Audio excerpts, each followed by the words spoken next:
Annie Boilard est avec nous ce matin, spécialiste en ressources humaines. Bonjour, Annie. Bonjour, Gino. Merci d'avoir mis le sujet prévu de côté qu'on fera éventuellement. J'ai absolument qu'on revienne sur ces extraits audio là, de l'enseignante qui, malheureusement, a fait vivre le pire à des élèves pendant 3 jours. Heureusement, un parent avait enregistré le tout.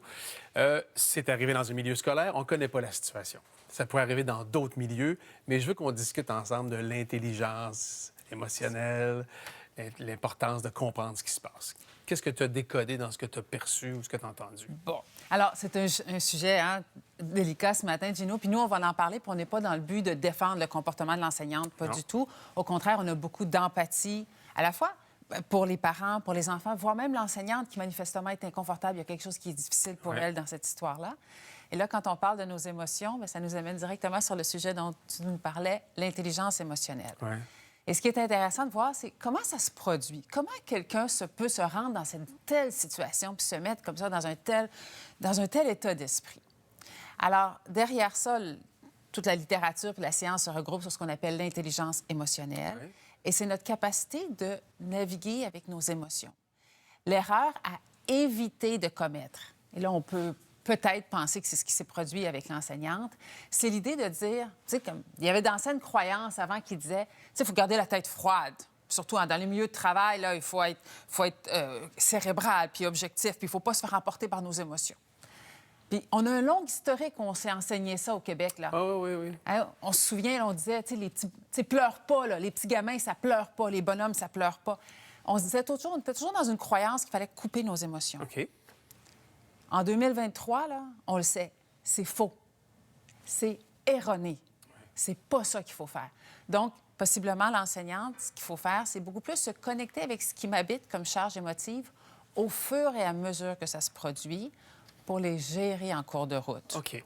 Évidemment, on ne connaît pas tout l'historique. Là. Il y a peut-être des facteurs autres qui sont venus influencer l'intervention du professeur, mais que ce soit là ou ailleurs, en ressources humaines, c'est quoi les signes qu'on a d'un employé qui va peut-être moins bien ou un employé qui se sent moins bien? Ouais. Comment vous gérez ça? Alors, quand on aperçoit comme ça, là, ce que moi, je vais appeler des volcans émotifs, puis là, tous les auditeurs se disent « Ah, j'ai une petite idée, c'est quoi un volcan émotif? Ah, Soit qu'on l'a vécu, on a vu quelqu'un qui a vécu ça.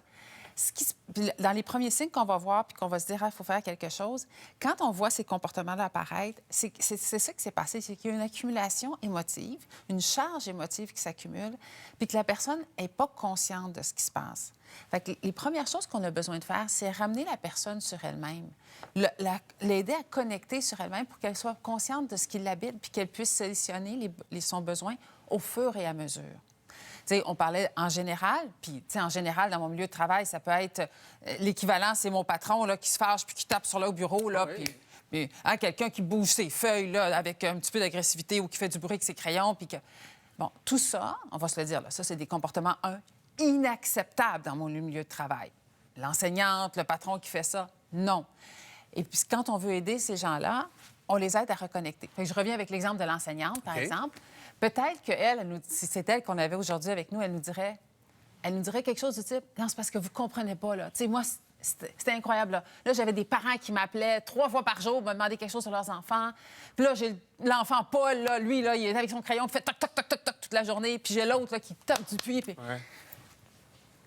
C'est ça. Fait que là, ça s'accumule, puis elle s'en rend pas compte. Puis là, c'est ça qui fait le volcan. L'idée, c'est de dire, OK, les parents qui m'appellent 3 fois par jour, là, qu'est-ce que j'ai besoin, moi? Peut-être que j'ai besoin du support de ma direction. Peut-être que j'ai besoin de me sentir valorisée, respectée pour mon expertise. Comment je vais faire? Tu sais, Paul, là, avec son crayon, il fait toc, toc, toc, toc toute la journée, là. OK. Là, je vais lui dire, j'ai besoin de silence. Donc, de prendre en charge des responsabilités individuelles, d'atténuer la pression là-dessus, puis de se garder à flot, parce que ça, c'est important quand tu as une responsabilité comme c'était le cas en enseignement. C'est ça. Quand on dit on va enquêter, là ou ailleurs dans d'autres services professionnels, là, c'est quoi enquêter? Ça veut dire on va fouiller dans la vie personnelle pour mieux comprendre les impacts? C'est quoi? Donc, habituellement, une enquête, puis là, on ne sait pas exactement le chef d'accusation là, qui est porté, mais en général, une enquête, ce qu'on va faire, c'est qu'on va retirer l'employé de ses fonctions, souvent avec solde. Ça fait partie de l'histoire. Et là, on va essayer de reconstituer les faits. Fait qu'on va rencontrer les témoins, les enfants en tête de liste, les parents, les autres enseignants qui ont marché dans les corridors, peut-être la direction, qui ont pu entendre des choses. On va reconstituer les faits pour être capable, d'après ça, de reconnaître, de prendre l'action. OK. Puis ce qui est intéressant là-dedans, Gino, c'est tout en particulier quand on rencontre la personne elle-même qui était, donc l'enseignante en l'occurrence, là, dans notre exemple. Oui. Souvent, les gens, quand on les rencontre, puis ça peut être le patron qui cogne sur le bureau, on leur demande qu'est-ce qui s'est passé, puis ils vont nous dire ouais, j'ai un petit peu perdu, là, tu sais, j'ai un petit peu levé la voix, je me suis un peu impatientée. Puis on les écoute, puis on fait ah, tu sais, les vocabulaires sont doux. OK. Puis là, on leur montre les enregistrements, puis ils font hi, j'avais pas réalisé que c'était si Il y a un pire que ça. constat qui se fait à ce moment-là. C'est ça. Souvent, les gens se voient eux-mêmes comme des victimes dans l'histoire. C'est pour ça qu'ils ont besoin d'être accompagnés. Puis là, on ne connaît pas. Là, je ne veux pas mettre des mots dans l'histoire, dans la On bouche veut de rien l'enseignante. minimiser, c'est important de le préciser, mais on veut comprendre. On veut comprendre, oui.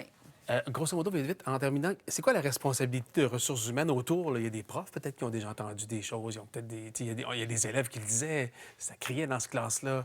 Est-ce qu'on a une responsabilité, nous, si on voit des collègues faire ce genre de trucs-là? Alors, clairement, l'employeur a une obligation d'offrir un milieu de travail qui soit exempt d'incivilité, d'harcèlement en général. Puis dans un milieu de travail scolaire, en plus, il y a la protection des employés, des élèves qui va s'ajouter à ça.